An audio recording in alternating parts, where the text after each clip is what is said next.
So today worked out really well for you because I usually save this for last when we're doing stoichiometry because this is the easiest part of stoichiometry right here. Um, basically, we've done this in a way when we did percent composition. It's the same type of setup. It's just that we have a different ratio here. So there's two terms that you're going to see throughout these problems, and then sometimes the terms are not specifically identified, but they are implied, and so I'm going to teach you what these mean. So the first one is theoretical yield. Theoretical yield just means the maximum amount of product that can be made. So I tell people it's basically saying in theory, if everything worked out the way that it's supposed to, if Dustin was not put in my lab group so that we would have no mistakes, so that everything ran according to plan, what would I make in a perfect execution of a lab? Okay. So a theoretical yield is very hard to actually, nail on the head in the lab. Okay. The theoretical yield means what I could make or should make if everything went according to plan. So for these problems, in order for us to do a theoretical yield, we have to do math. Okay, so in order to find the theoretical yield, I have to work a math problem. Okay, now actual yield is what we actually get in the lab. And I tell people, go back to that lab that we did with the pretty yellow precipitate. Do you remember how very few of y'all, well, I don't think anybody got a 100% yield. Some of y'all may have gotten over 100%, which meant you didn't boil off enough of the water. And then, but most of y'all had under 100% because when you ran the lab, it wasn't perfect. Something happened. Very rarely do we run a chemistry experiment where we get a 100% yield as our actual yield because things happen. We spill things. Not everything transfers out of the beakers or the test tubes. We boil a little bit too long or not long enough. And so the actual yield is what we get in the lab, okay? And so this is our lab quantity or lab number, okay? So you don't work math or do math to get your actual yield. You just read it, okay? It's there on your lab sheet. So I tell people that when I think of theoretical and actual yield, this is what I should have gotten. And then this is what I actually got. Okay. So that just kind of keeps it in my brain so I can, when I look at a problem, I can kind of point out what my theoretical yield is, what my actual yield would be. Okay. So we take these two factors and we put them into this formula. Percent yield is just a ratio of what I actually got in the lab divided by what I should have gotten had everything been perfect times 100. And very rarely are you going to get a 100% as your answer. Most of the time, it's going to be less than 100%. Now, I want to go ahead right now and tell you, when we do this sig fix, it's two places after the decimal. So when you look for percent, we're going to go two places after the decimal. Just like percent composition, just like percent error, two places after the decimal. Does everyone understand? Give me a thumbs up if you do. All right, good deal. So what I want to do is I want to work a couple of problems. So we're going to be using that practice problem sheet that looks like this. That was in the Google Classroom.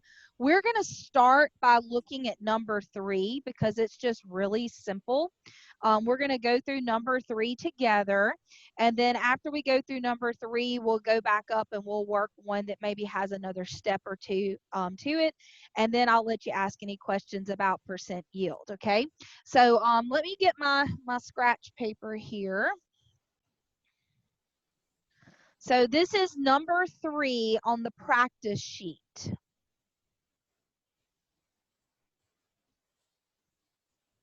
Okay, so number 3 gives us a formula, an equation. Beryllium plus 2HCl yields BeCl2 plus H2, H2, my bad. Okay, and so it says my theoretical yield of beryllium chloride was 10.7 grams. So right there, they're telling me my theoretical yield, 10.7 grams. Hang on just a second. I have to tell Jackson something.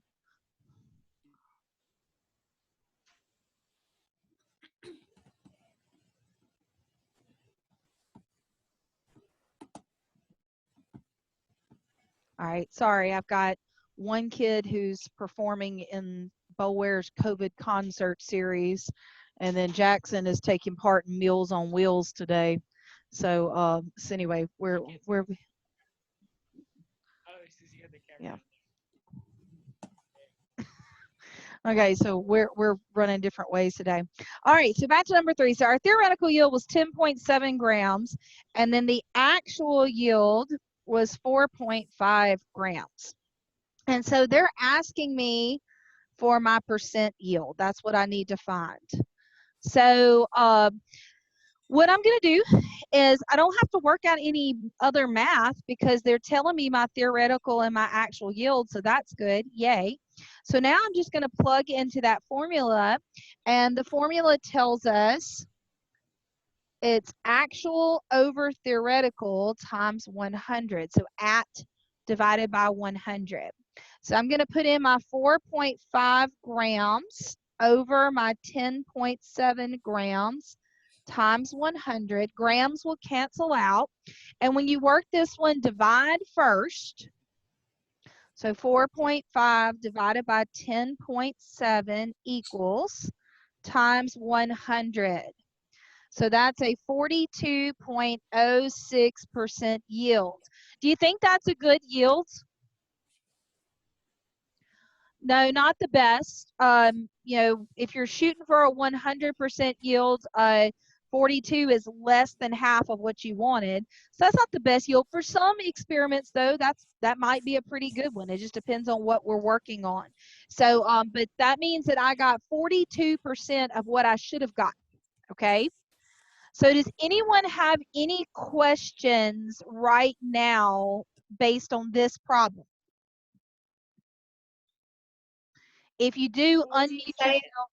What's that? What'd you say about sig figs? Does it matter? Sig figs is 2 places after the decimal, just like on percent composition and percent error. Anytime we do a percent, we're going 2 places after the decimal. Yes, ma'am. And then on the problems that we have to actually work something out, like gram to gram, what did we do? Yeah, I'm going to show you one of those in just a second. And I'll show you how to do those sig figs. Okay, so does anyone have any questions on this one? So this is a basic one. They're already giving you theoretical. They're already giving you actual. You're just literally having to divide and multiply by 100. Super simple, okay? Sometimes it's not quite so cut and dry. So let's look at another one from that worksheet. Let's see.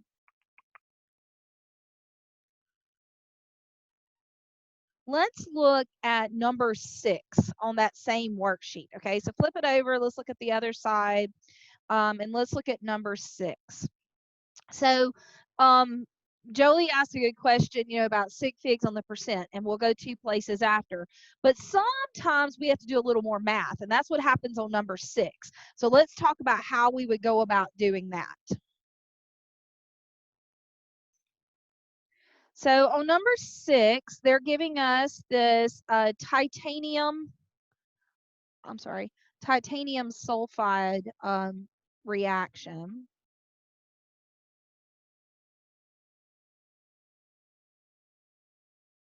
Okay, so we have titanium 2 sulfide reacting with water to produce dihydrogen sulfide and titanium 2 oxide.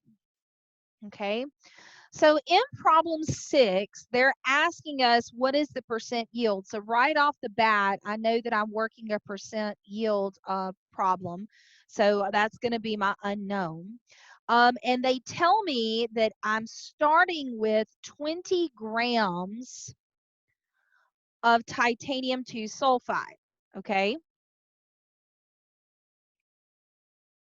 And then they tell me that I have an actual yield, and I'm going to write that down, a little AY, of 22 grams. So this means that I went in the lab, I ran this experiment, and when I got finished and I weighed my final products, I weighed my titanium 2 oxide to be 22 grams. Okay. So this is my actual yield. They've given me actual yield of 22 grams, but what am I missing? What do I need in order to work a percent yield that I don't have? Your theoretical yield. I need my theoretical yield. So theoretical yield is what I should get, what I could have gotten if everything had worked out the way I needed it to. So what I'm going to have to do is I'm going to have to solve for my theoretical yield. So I'm going to have to do a gram to gram problem and find out what I should have made or could have made if everything worked out perfectly. So let's start with our 20 grams of titanium 2 sulfide. I need to convert that to moles. I'm going to do that with my molar mass. So titanium is 204.38 plus sulfide, which is 32.06. And that's going to give me 236.44 grams of titanium 2 sulfide in 1 mole of titanium 2 sulfide. So now I've got rid of this. Titanium? What's that? Wait, Oh, what'd no, you no, say? I'm sorry. I looked at thallium. My bad, my bad, my bad, Okay. my bad. Thank you. Titanium is 47.88. My bad. Plus sulfide, 32.06. Yeah, y'all got to tell me. All right, so this is 79.94. My bad. Grams of titanium 2 sulfide. There we go. I made a mistake and it's been recorded. Oh no. It'll be out there for the whole world to see. All right, so the next step is I need to put in my mole to mole ratio. So I have 1 mole of titanium 2 sulfide. So I'm going to put that on bottom so I can cancel out. And I'm looking for this titanium 2 oxide, so that's going to go on top.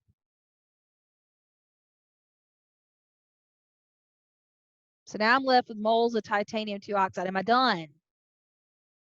No, I got to go to grams. So now in 1 mole of titanium 2 oxide, so that's 47.88 plus 16, I get 63.88 grams of titanium 2 oxide in a mole. All right, so now I'm going to work it out. 20 times 1 times 1 times 63.88 equals, divided by 79.94 equals, and I get 15.98 and 1 sig fig, so that would be 16 grams.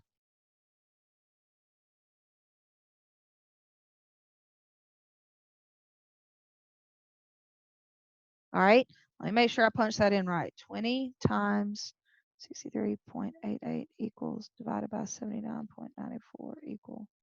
All right, does anybody dispute me on that? So this needs, I'm sorry, 20 grams. 1 sig fig.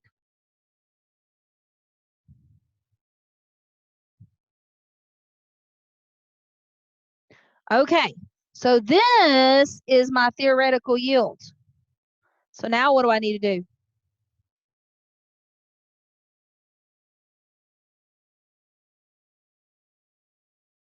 You gotta figure out your percent yield. All right, so percent yield is A over T. times 100. So my A is 22 grams. My T is 20 grams times 100. So grams will cancel out.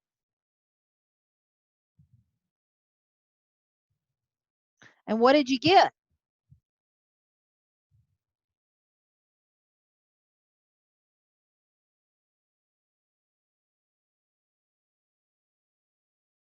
I got 110%. Did y'all get that? Does anyone dispute me? Anybody? So what does that mean?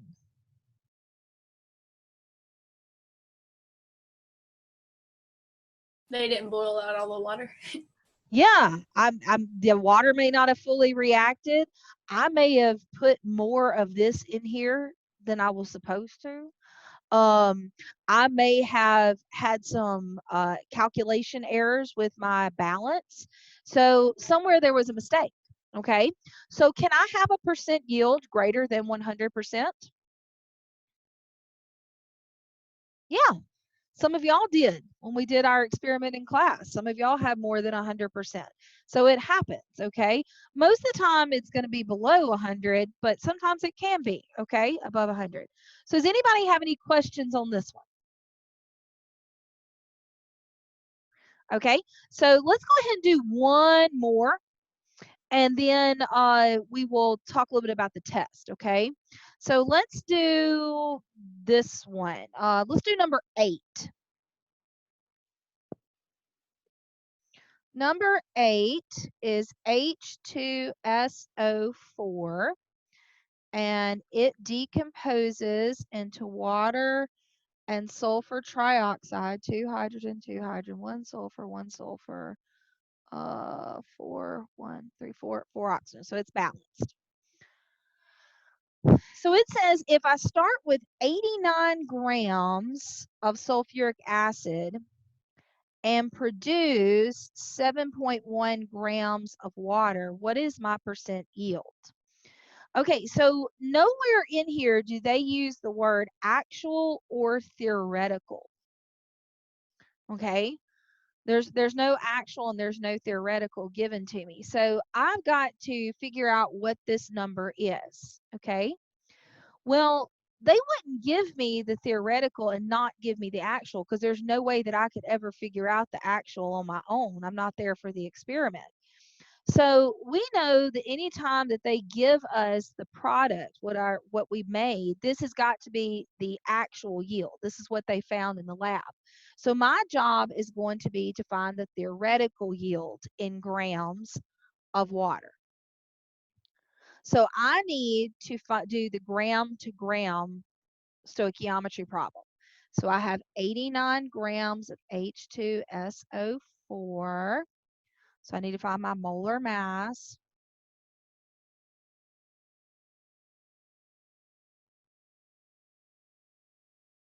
And I get 98.8, 98.08. Tell me if you get something different.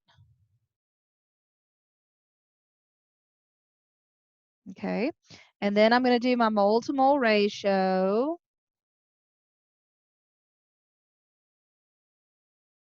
To water. And then I'm going to do my molar mass of water, which is 18.02 grams of water. Okay, so now 89 times 18.02 divided by 98.08, and that gives me 16.35 or 16 grams because of sig figs.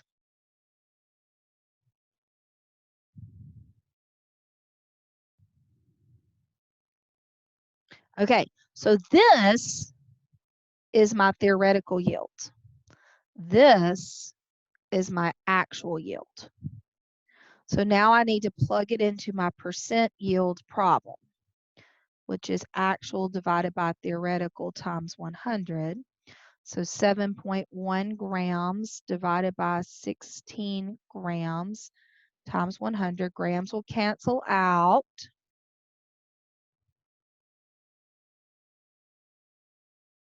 And we get 44.38%. And that's my answer.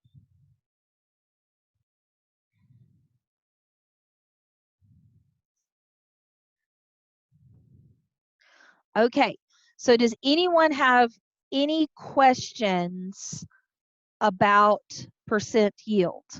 Can I ask one about the worksheet? I think I figured it out, but I don't know. Okay. For number one, when it says what is the theoretical yield if 45.6 grams of benzene react, and that's A. And then B gives me my actual yield of fluorobenzene. So am I finding grams of fluorobenzene? Yeah, you're always finding your product, because the whole Gotcha. point is Okay. we're looking at products. Okay, that's what I thought. I just wanted to make sure I was thinking Yeah, right then. and look, there are a dozen different ways that they can word these problems, okay? Yeah. But they're always worked out the same. This is the Mhm. most complicated that it will ever be, okay? Okay. You just got to Gotcha. catch what they're asking you. That's the hardest part, is interpreting what they're asking. Okay, gotcha. All right, and just Thank you. remember though, we're always looking for products, because we're looking for Yes, a ma'am. product yield. Yes, ma'am. Okay, so does anybody else have any questions about this? I have one. Yes, ma'am. Is it always grams to grams? No, it could be moles to moles. Just typically, it could be moles to grams. But typically when we're in the lab, we usually measure things in grams. But, you know, when it's coming down to a word problem, they may throw a mole to mole in there. Okay. And It could then, be anything. Just make sure that whatever your actual yield is that they give you, whatever unit, you need to make sure your theoretical yield matches it. yes, ma'am. And then on number 7, Uh-huh. I worked it out the same way I would to find a theoretical yield, but it asked for the actual yield. Don't worry about that. We're not going to work one of those. That's where you have to work backwards. Don't worry about that one. Okay. I'm not going to ask you to work back from a percent yield. I'm only going to ask you to work a percent yield. So I'll go make a note in the stream. You can omit that one. So those of you who are Yes. here today, just go write omit on number 7. Okay. So does anybody else have any questions about percent yield? Okay. All right. Well, then let me pull my info about tomorrow's test.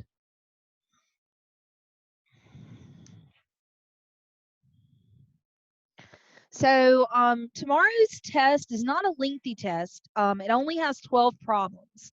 And that's because I want to give you plenty of time to get it done. And I know some of y'all, it takes a little longer to work a stoichiometry problem. So it only has 12 problems. So basically you have 2 of each one of these problem types. You're going to see mole to mole, you're going to see mass to mole, you're going to see mole to mass, you're going to see mass to mass, limiting reactants, and percent yield. Okay. There are a few things that you need to be aware of. Number 1, sig figs. I'm going to be using our standard sig fig rules. And you remember that sig figs, we always use the given, except on percent yield, it's 2 places after the decimal. Problem setup is going to be a big thing. When you work out your problems, I want to see them worked out like this. Okay. Don't skip units. Don't, don't write down grams. But I don't care if you work out like molar masses or things like that. We're past that. But I want to see your stoichiometry problem written out nice and neat with your units canceled out and your answer. So problem setup's going to be a big deal. When we I'm do asking. the percent yield, do we have to write like the name of the molecule thing behind it, or can we just No, write you gram? can just percent, that's fine. Yeah. All right, and so then balancing formulas. You're going to have problems where instead of me saying things like, writing out TiO, I may have written out titanium 2 oxide, and you've got to know that that's TiO. So you're going to have to go back and pull back from, your charges and your prefixes, things like that, to write out some formulas. And then balancing equations. You're also going to have to write some equations. You need to be very familiar with like single replacement, double replacement, decomposition, synthesis, because for some of them, Like for instance, let me see if there's one on here. I may not have this formula written or equation written. Instead, I might say in the double displacement reaction of iron 2 bromide and potassium chloride, how many grams of potassium bromide are made if you start with 6 grams of iron 2 bromide.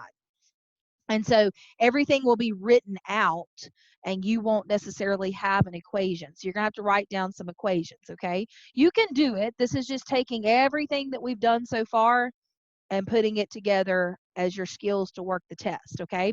Now, I'm going to go ahead and warn you, the test will open at 9 and it will close at noon, all right? If you are going to be past noon submitting it, you better be texting me and giving me a really, really good reason. Like, a giant meteor landed on my home and my Wi-Fi is not working, okay? But I better have a very good reason. So, because I'm expecting them to be submitted at noon or shortly after noon, okay? So, don't say I opened it up at 9, but I didn't get to submit it to 8 o'clock that night. That's not going to work, okay? You've got to get it submitted within a reasonable amount of time. You will need to set an alarm and plan to be awake at 9 a.m. because for some of y'all, it's going to take a couple of hours to work those 12 problems. And then if you've got some connection issues or something like that, you may have to go riding around the neighborhood trying to find somewhere that you can click submit so it'll go through, okay? So remember, prepare for the worst possible outcome that you can have, okay? So, be prepared and plan to get it done by noon. Now, my goal is as soon as you get them submitted, I'm going to start grading them because I would like to have everything graded by the end of the day Friday, no later than Saturday morning, because I'm getting pretty tired of grading stoichiometry on the computer. It's exhausting, okay? So, does anyone have any questions about this? Like problem types, like what does that mean or anything like that? Miss Fortberry, Yes. can you work one of the, okay, when you're doing sig figs, you know how sometimes you have to change it to scientific notation? Yes. Can you work one of those real quick? Well, let me just give you an example of one, because those are kind of hard to write because they never work out the way you want them to. Let's just say that the answer is 16.9 grams, okay? And I need this to be let's say, that's not gonna work. Let's say 19.9 grams, okay? So I've got 19.9 grams and I need this to be 2 sig figs, okay? So when I look at the 1, I say, okay, that's significant. Then I look at the 9, okay, that's significant. And so I got to look right behind it and whoop, that 9 is going to round it up, okay? So when that 9 rounds that up, this becomes 10, which makes this whole thing 20. Was that 2 significant figures? No. And if I go put a 0.0, is that 2 significant figures? No, that's 3 significant figures, okay? Can I just say, there's no other way to do this, okay? So anytime that you get one of these where you cannot make it work, when you round it, it's usually going to be one of these 0.9s. It's going to have a 9 somewhere in there that throws it off. And I can't round it this way and get 2, and I can't put a 0.0 and get 2. There's something here in the middle. That's where you do scientific notation. And so I would say 2.0 times 10 to the first. And then that means now I have 2 sig figs, so I'm good. Okay. I tell people that the only time you will do this is if you cannot get it to work any other way. Don't go rolling off and doing scientific notation on everything though, because I'm going to take off points. If you do scientific notation on everything, to me, that's just you being lazy because you didn't know how to do the sig figs. But there may be 1 or 2 where you would have to do scientific notation to get the sig figs to work. Good question. All right. Anybody else?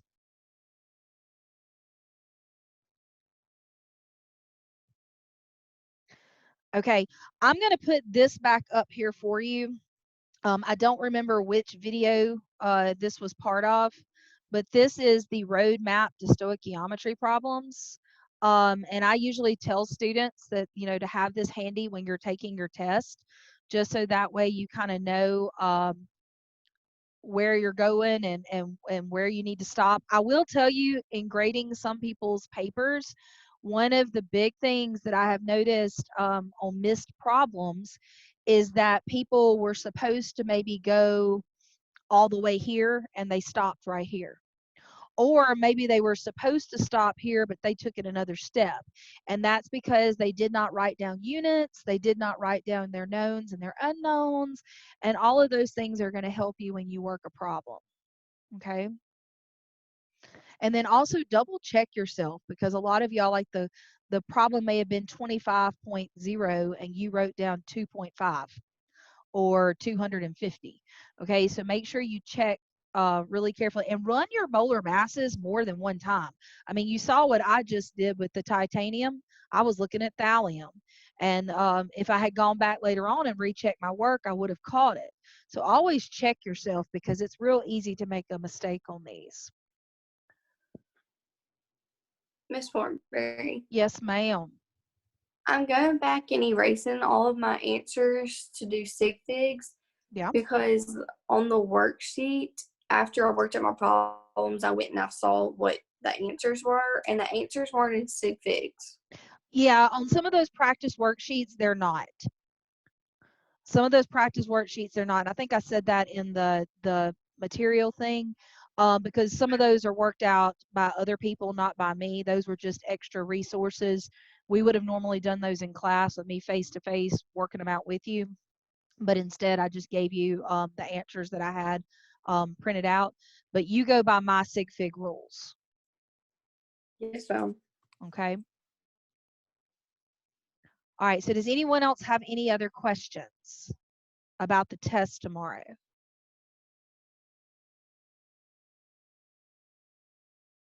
Okay, well, I'm going to stop the recording, and then real quick